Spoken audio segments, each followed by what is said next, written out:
You flick a switch and a stove ignites. You press a button and a lighter sparks. You do not think about it.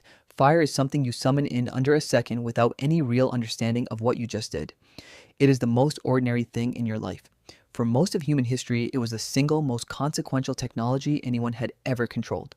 The difference between life and death, between raw meat and cooked meat, between freezing in the dark and surviving the night, and we did not always have it.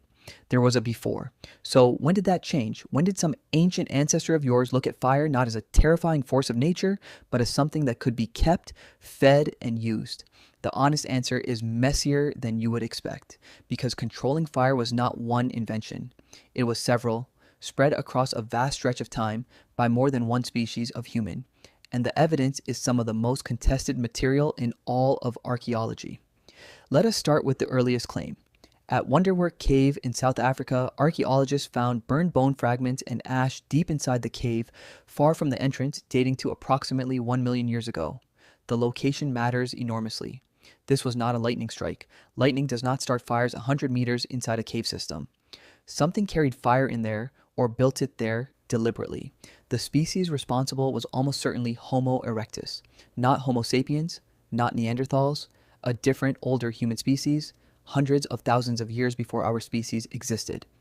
That detail alone should reframe how you think about fire. We did not discover it, we inherited it. But here's where the debate gets genuinely heated among researchers. Wonderwerk shows evidence of fire being used inside a controlled space. It does not necessarily prove that Homo erectus could create fire on demand. There is a critical difference between using fire and making fire. Using fire means capturing a flame from a natural source, a lightning strike, a wildfire, a smoldering tree, and keeping it alive. Making fire means generating a flame from nothing, using friction or sparks whenever you need one. For a very long time, ancient humans almost certainly only did the first one. Think about what that actually required. You find a burning tree after a storm. You do not just take a flaming branch and walk off. You have to keep it burning during travel, through rain, through wind, while crossing rivers for days or weeks at a time without losing it. That is not a passive behavior. That requires planning, division of labor, fuel gathering, and constant vigilance. Anthropologists studying firekeeping in some modern indigenous groups have documented exactly this kind of behavior, carrying embers in smoldering bundles across long distances, specifically so the fire never has to be relit from scratch.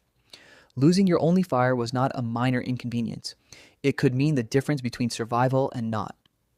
Now, compare that to the second milestone, the one most archaeologists agree on with much more confidence.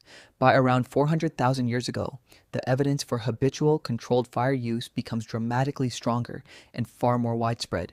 Sites across Europe, the Middle East, and Africa show repeated, structured hearths.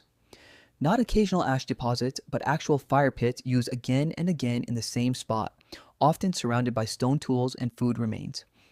At Qesem Cave in Israel, researchers found a central hearth used repeatedly over hundreds of thousands of years, with burned animal bones and evidence that meat was being roasted nearby.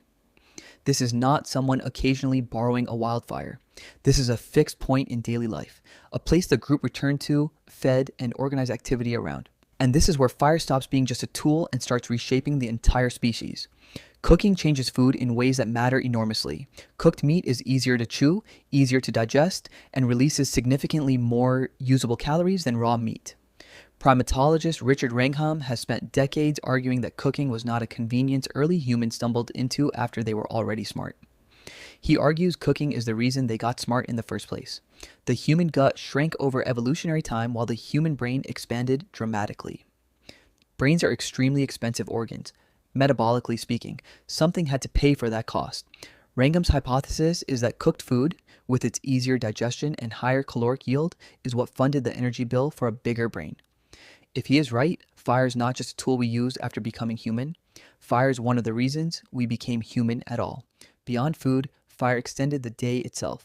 Before artificial light, human activity was locked to daylight hours. A controlled fire meant a group could stay active after dark, could see each other's faces, could talk.